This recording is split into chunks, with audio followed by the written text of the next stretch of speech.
Hariom friends. सभी को आत्मबंधन। पिछले कुछ दिनों में हम निसर्गदत्त महाराज द्वारा दिए गए अद्वैत ज्ञान के विषय में चिंतन मनन कर रहे हैं। और अद्वैत ज्ञान के मार्ग में सभी संतों का ये कहना है कि जानो, हु एम आई, मैं कौन हूं, मैं क्या हूं।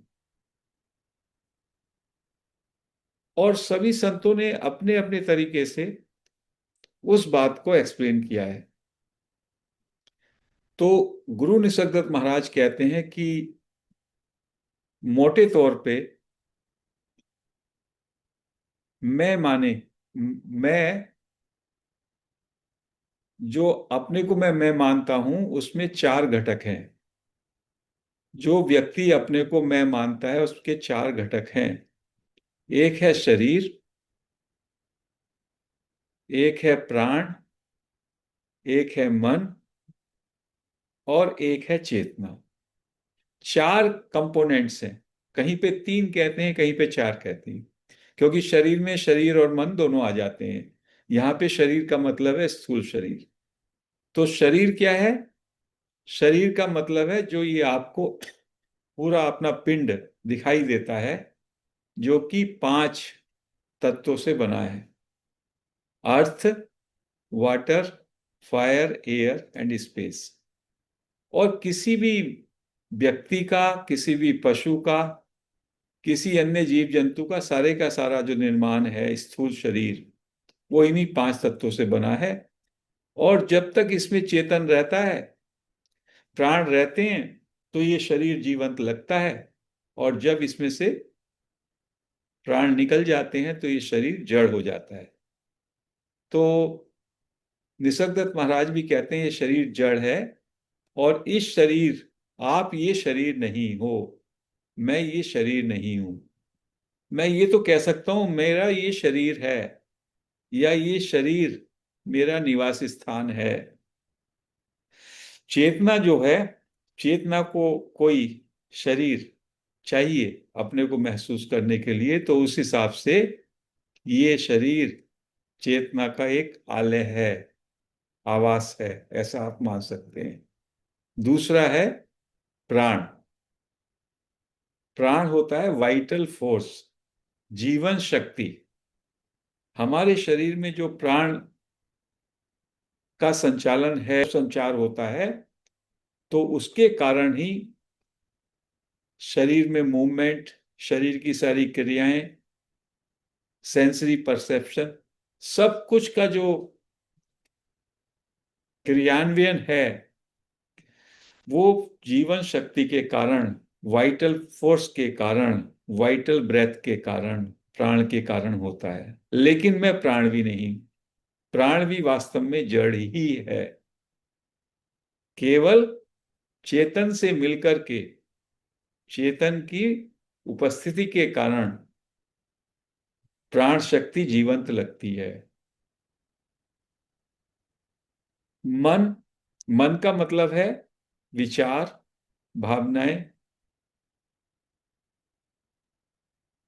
डर, इच्छाएं, उद्वेग, इमोशंस, ये सब मन में रहते हैं। मन भी जड़ है, लेकिन मन के कारण ही मैं अपने को एक अलग एंटिटी समझता हूं। मन के कारण ही मैं अलग हूं, मैं शरीर हूं, ये भाव मेरे अंदर आता है। और मैं अपने को इस सृष्टि में एक अलग व्यक्तित्व मान लेता हूं। तो मैं ना शरीर हूं, ना प्राण हूं, ना मन हूं। फिर आती है चेतना।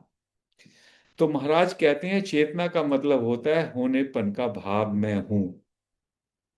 और जब से शरीर का निर्माण हुआ, किसी भी देह का अवतरण होता है पृथ्वी पर, उसके अंदर ये चेतना आ जाती है, मैं हूं। और ये मैं हूं की जो बोध है, मैं हूं की जो ज्ञान है, मैं हूं का जो एहसास है, ये वैसे अक्रिय है। लेकिन इसकी उपस्थिति से ही शरीर में जीवंतता आती है, शरीर में जीवन शक्ति कार्य करती है, हमारा मन सक्रिय होता है। और हमसे गलती क्या होती है, हम जो है इस मैं हूं को, मैं शरीर हूं, शरीर के साथ में तादात्म्य कर लेता हूं। इसी को संतों ने कहा है माया। जब मैं अपना आइडेंटिफिकेशन, अपना तादात्म्य शरीर से कर लेता हूं, तो मैं माया के आकर्षण में आ जाता हूं।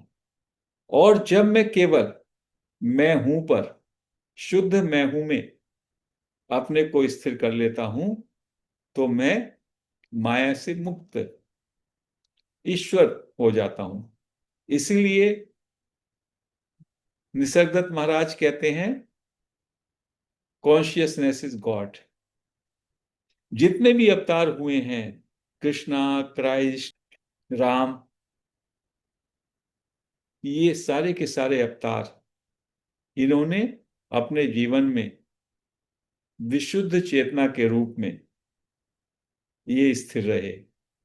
और हम में से हर एक व्यक्ति जो केवल मैं हूं के भाव में अपने को स्थिर कर सके और अपने को शरीर, मन, बुद्धि, इंद्रियां, प्राण, इन सब से अपने को तादात्म्य ना करे, वो व्यक्ति वास्तव में ब्रह्म हो जाता है, ईश्वर हो जाता है उसमें। और जो ये सब अवतारी हैं, अवतार के रूप में आए, ये सारे गॉड में कोई फर्क नहीं रहता। तो महाराज बार बार कहते हैं कि हमें क्या करना है, हमें अपने शुद्ध मैं हूं के भाव में ठहरना है। हमें अपने को अपने शरीर से आइडेंटिफाई नहीं होना है, क्योंकि जैसे ही मैं अपने को अपने शरीर से युक्त कर लेता हूं कि मैं शरीर हूं, मैं अपने को एक अलग एंटिटी मान लेता हूं, एक अलग व्यक्तित्व मान लेता हूं, जो पूरा भ्रामक है, जो अज्ञान से परिपूर्ण है। और इनके इन सब के पीछे महाराज कहते हैं जो हमारा वास्तविक स्वरूप है वो एब्सोल्यूट है। जब मैं अपने मैं हूं के भाव में, अपने चेतन तत्व में पूरी तरीके से अपनी स्थापना कर देता हूं, तो इसका भी जो मूल और स्रोत है एब्सोल्यूट, जो कि मेरा वास्तविक स्वरूप है, मैं वहां पर शिफ्ट हो जाता हूं, जिसको महाराज कहते हैं परब्रह्म या एब्सोल्यूट या अल्टीमेट विटनेस। तो अब प्रश्न ये उठता है कि हम सब अपने को शरीर मानते हैं, और जैसे ही हम अपने को मानते हैं, हम अपने को कर्ता भाव में ले आते हैं, जबकि सत्य ये है कि कोई भी कर्ता नहीं है। महाराज कहते हैं ये सब का सब खुद चल रहा है। हम में से हर एक व्यक्ति चेतना होने के कारण केवल विटनेस है, साक्षी है। कॉन्शियसनेस की प्रेजेंस में शरीर, मन, बुद्धि अपना अपना कार्य कर रहे हैं। लेकिन चूंकि मैं अपने को अपने शरीर के साथ जोड़ लेता हूं कि मैं शरीर हूं, मैं नाम हूं, मैं रूप हूं, तो मैं कर्तापन ले लेता हूं, कर्ता भाव में आ जाता हूं। और यही सब में बड़ा अज्ञान है। और इसी के कारण मैं बहुत सीमित हो जाता हूं, क्योंकि जैसे ही मैं अपने को एक नाम रूप वाली देह मानता हूं, तो मेरे कार्य, मेरा साम्राज्य, मेरा क्षेत्र बहुत छोटा हो जाता है। यदि मैं अपने को क्षेत्रज्ञ मानता हूं, तो मैं कितना व्यापक हूं। चेतना सर्वव्यापक है। इस चेतना में ही सारे का सारा सृष्टि, सबका सब मैनिफेस्टेशन हो रहा है। लेकिन जैसे ही मैं अपने को एक शरीर से संयुक्त करता हूं, मैं अपने को बहुत सीमित, लिमिटेड कर लेता हूं, संकुचित कर लेता हूं, और वही सारा पीड़ा का कारण है। तो महाराज कहते हैं केवल आपको क्या करना है, आपको जो ये आपकी आदत है, जो आपके ये संस्कार हैं कि मैं शरीर हूं, शरीर के साथ जो आपने आइडेंटिफिकेशन किया है, केवल इसको खत्म करना है। तो किसी व्यक्ति ने पूछा, कोई विजिटर आया कि हे महाराज, इस शरीर के साथ जो हमारा आइडेंटिफिकेशन है इसको कैसे तोड़ें, इसमें क्या बहुत साधना करनी पड़ेगी? उन्होंने कहा नहीं, ज्यादा साधना करने की जरूरत नहीं है, क्योंकि आप तो चेतना ही हो। तो पहले ये जानो चेतना क्या है। चेतना का मतलब है सेंस ऑफ प्रेजेंस, उपस्थिति, sense of being alive, sense of being conscious. और फिर उस व्यक्ति ने फिर से पूछा कि जब मैं काम कर रहा हुआ होता हूं तो मैं कैसे अपने बीइंगनेस में रहूं? तो महाराज ने कहा, बीइंगनेस में रहने का मतलब केवल इतना है कि आप चेतना के एहसास में रहें। और चेतना का एहसास का मतलब है उसकी कोई फॉर्म नहीं है। बीइंगनेस की कोई फॉर्म नहीं है, इट इज ए फॉर्मलेस। और ये मात्र एक एहसास है, इसको दृश्य के रूप में आप नहीं देख सकते। चेतना को, आयमनेस को आप जैसे इस शरीर को देखते नहीं देख सकते, इसका एहसास कर सकते हैं, क्योंकि consciousness is always conscious of itself. तो उसमें कुछ करना नहीं है, स्थिति वो है।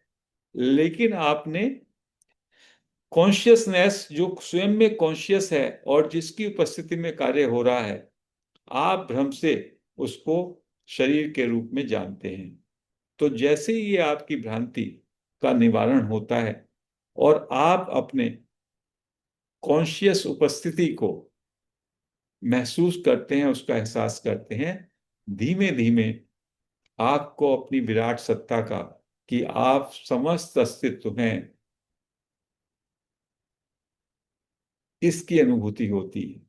और इस अनुभूति में आपकी सारी सफरिंग डिसॉल्व हो जाती है।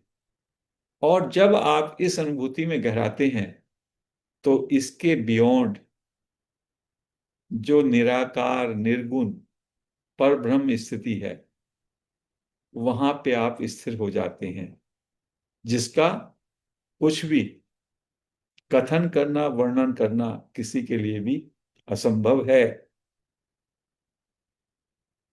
शरीर के पहले, शरीर प्राप्त होने के पहले आप वहीं थे, और मृत्यु के बाद आप वहीं पे जाते हैं। इसलिए कहा जाता है कि ना तो आपका जन्म हुआ और ना आपकी मृत्यु हुई। वास्तव में आपका जन्म हुआ, ये आपकी कोई अनुभूति नहीं है, केवल दूसरे कुटुंबीजनों ने बताया, और आपने दूसरों का जन्म होता हुआ देखा तो आप मानते हैं मेरा भी जन्म हुआ है। और ऐसे ही मृत्यु का किसी को अनुभव नहीं होता, मृत्यु का आज तक किसी को अनुभव नहीं हुआ। लेकिन वो दूसरों की मृत्यु देखता है तो उसको मृत्यु का भय सताता है।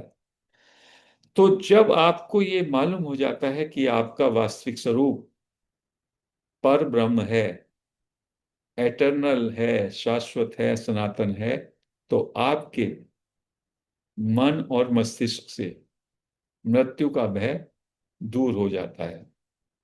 और उस मृत्यु के भय के दूर होने से जो आपके ब्रेन की कोशिकाएं हैं, ब्रेन के सेल हैं, मस्तिष्क की कोशिकाएं हैं, उनमें जो बहुत ज्यादा स्ट्रेस है, दबाव है, मृत्यु को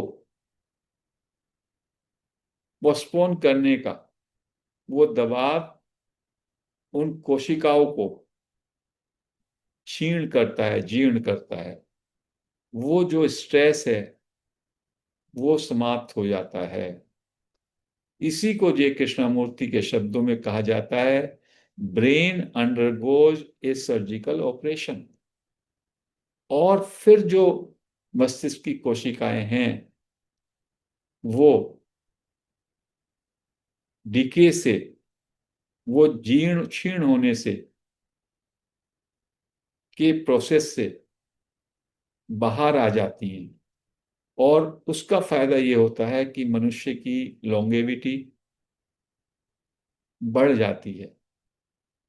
जिस मनुष्य में मृत्यु का डर निकल जाता है, जिस मृत्यु में इच्छाएं निकल जाती हैं, उस मनुष्य में लॉन्गेविटी, हार्मनी, लव, ये सारी स्थिति अपने उत्कर्ष पे होती हैं। तो महाराज का कहना है कि इन सब स्थिति को या अपने वास्तविक स्वरूप को जानने का केवल एक ही मूल मंत्र है, शरीर से अपने तादात्म्य को दूर करो। जो आपका तादात्म्य शरीर के साथ है उसको हटाओ और अपने शुद्ध हैपन में अपने को स्टेब्लिश करो। Stabilize in I amness. This is the sum and substance of teachings of Sadguru Nisargadatta Maharaj. So we conclude this discourse here. Hari Om.